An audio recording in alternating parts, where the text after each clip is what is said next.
Pirates nowadays take on a new name from what we once knew them. When we talk about pirates, I assume the first image that comes to your mind is the famous franchise Pirates of the Caribbean. But as we know it, modern day pirates do not look anything like what is depicted in the popular movie. Those days are long gone of pirates with swords and cannons. But with the modern day pirates, the mission still remains the same. The main goal is to loot, steal, and even worst case scenarios hurt the innocent. But where are these pirates? Because clearly, we don't see them in the Caribbean as how the movie depicts them. What I would say is, depending on the location of the cruise ship, it is most possible that it could get attacked, but chances of a pirate attack on a cruise ship is always very slim to none. However, back in November 2005, this did actually happen. Pirates attacked a luxury cruise ship off the coast of Somalia, waking the passengers on board with a surprise of grenades and gunshots. The ship was able to eventually get away and outrun the two boats carrying the Somali pirates. In modern times, there still has been some high alert of pirate attacks on cruise ships nonetheless, mostly in areas off the coast of Northeast Africa, Malaysia, the Red Sea, and even off the coast of Sudan. Now you see, back then, maybe pirates' favorite hangout spots used to be in the Caribbean, and I wouldn't blame them one bit. Who wouldn't want to be in the Caribbean anyways? But since the modern evolution, everything has changed, and pirates in the Caribbean has become somewhat of a myth nowadays. As a crew member that has worked for many cruise lines, I do say that we are always prepared for these type of situations. And even though sometimes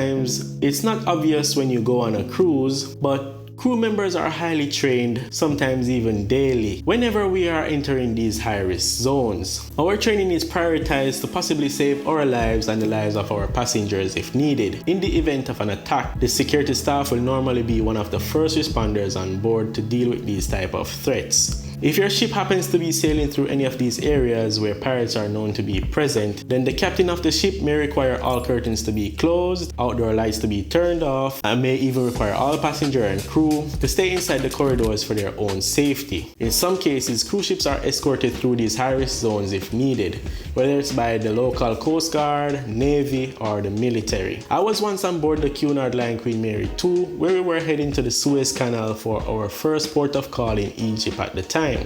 I remember we had to do daily drills that involved even the passengers, as we were heading through a very high-risk zone at the time, but luckily enough, we didn't need to use our training, as we had been escorted up towards the canal by the Royal British Navy. You see, even though pirate attacks on cruise ships are rare, there are always preparation that needs to be in place to ensure a pirate attack is not successful. Cargo ships nowadays, as well as cruise ships, are very equipped with modern machinery that will be able to protect them from being hijacked by pirates, so there is some sense of safety to make note of on board, that a pirate attack may not be successful. There's a lot of preparations that take place when entering these zones that are known to have pirates. Some ships may go to the even max extreme to ensure passenger and crew safety, as the captain may mandate a blackout phase of the ship that can last for many days until the ship is in safe waters. And this can sometimes mean prohibited access to outdoor amenities of the ship, such as the pools, the bars, and the promenade deck. All passengers will be restricted to only indoor access of activities and dining. This in itself is a real experience to witness, and for some, maybe the only reason they book such type of cruises. For now, it seems safe that cruise ships don't have to worry too much of being attacked by pirates, but as long as they sail through these zones of high risk, then precautionary steps must be taken. But just in case you still don't seem too convinced of the safety of cruise ships during pirate attacks, here are 5 of the most common anti-piracy weapons that ships use to fight against and prevent pirate hijackings. Number 1 is the LRAD, which is a long-range acoustic device that is non-lethal, but can still cause some real pain to the pirates if they get too close to the ship. This weapon will produce a very uncomfortable ear-shattering sonic beam of sound. Number 2 is an anti-piracy laser device, which is also a non-lethal weapon that you can say uses a visual warning to pirates that can distract them temporarily. This laser can be used both day and night and easy to operate by cruise ship staff. Number 3 is getting to the more serious stage, as this one is the water cannon. Even though the water cannon cannon is non-lethal, it can be extensively used to prevent pirates from getting too close to the ship and even possibly hijacking the ship. The cannon is very powerful and can produce high velocity streams of water that can either cause ocean waves or to stop boats from getting too close and quickly fill the pirate boats with water for it to sink. Some ships may have this next defense mechanism, which is the electric fence or barbed wire. This is placed around the ship to prevent the pirates from climbing on board. Number 5 is a weapon called the dazzle gun.